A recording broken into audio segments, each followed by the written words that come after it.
Hello hi friends, welcome back to మన సావర్ టీవీకి అయితే స్వాగతం.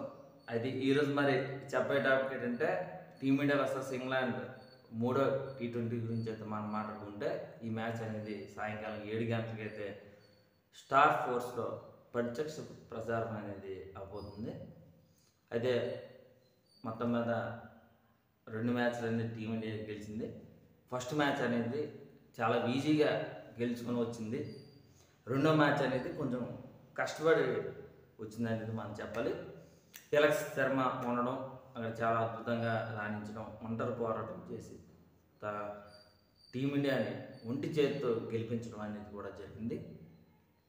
మొత్తం మీద అటు కోల్కతా కానీ చెన్నై కానీ ఈ రెండు కూడా స్పిన్నర్స్కి అనుకూలించే ట్రాక్గానే మనం అయితే చెప్పాలి.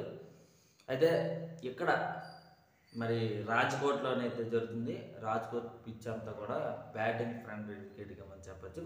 మరి ఫాస్ట్ బౌలర్స్కి అయితే చాలా అనుకూలంగా ఉండే పిచ్గానే మనం మరి చెప్పాలి. మరి ఇక్కడ రికార్డ్స్ అనేది చూసుకుంటే మరి 5 సార్లు జరిగింది. 5 సార్లు కూడా బ్యాటింగ్ ఎవరైతే గెలుచుకున్నారో వాళ్ళే గెలిచారని చెప్పచ్చు. ఇక్కడ హైయెస్ట్ స్కోర్ వచ్చేసే 228. అది కూడా శ్రీలంక మీద టీమిండియా మరి చేయడం కూడా జరిగింది. నాకు తెలిసినంతవరకు కూడా 200+ వచ్చిందంటే చాలా వరకు కూడా చేసింగ్ కూడా చాలా అనుకూలంగా ఉండే ఛాన్స్ ఉంది, ఎక్కువ మనకి కనిపిస్తుంది.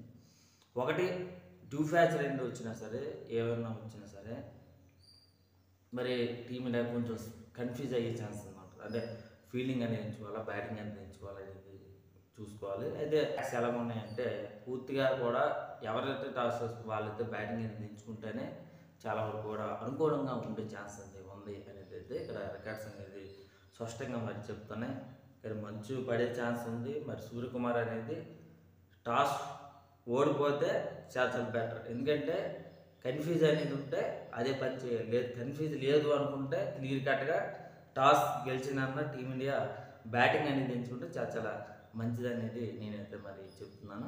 మరి టోటల్గా పిచ్ రిపోర్ట్ ఎలా ఉంటే మరి బలాలు ఎలా ఉంది ఏంటంటే టీమిండియా బలం చాలా వరకు కూడా మొన్నసారి మరి ఓపెనర్లు ఇద్దరు కూడా పర్వాలేదు అనేది అయితే అనిపించలేకపోయారు. ఎందుకంటే బిగ్ ఇన్నింగ్స్ అనేది సంజు శాంసన్ అనేది రాలేదు.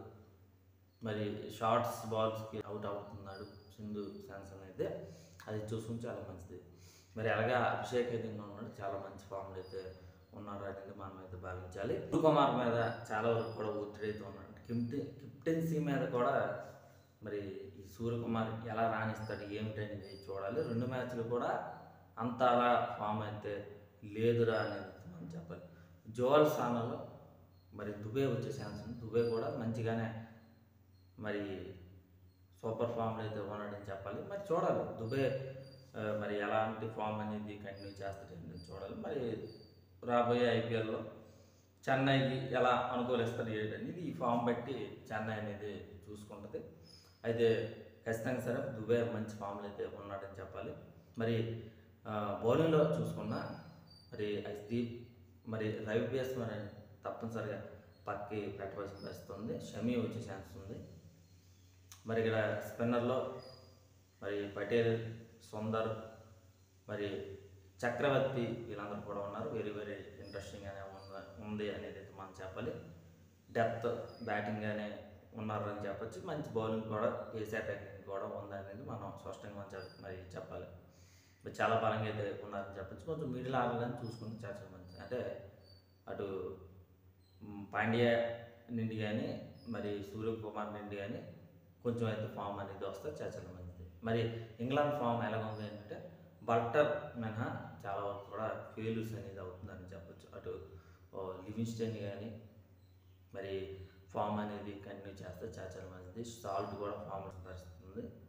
మరి బెంటక్ చాలా ఫామ్లోకి అయితే రావాల్సిన పరిస్థితి ఉంది. బౌలింగ్లో కూడా వుడ్ నుండి కానీ, ఆర్చర్ నుండి కానీ, మరి స్పిన్నర్లో కానీ స్మిత్ నుండి కానీ వెరీ ఇంట్రెస్టింగ్గా మంచి ఫామ్ అనేది నెలకొందనేది మనం చెప్పాలి.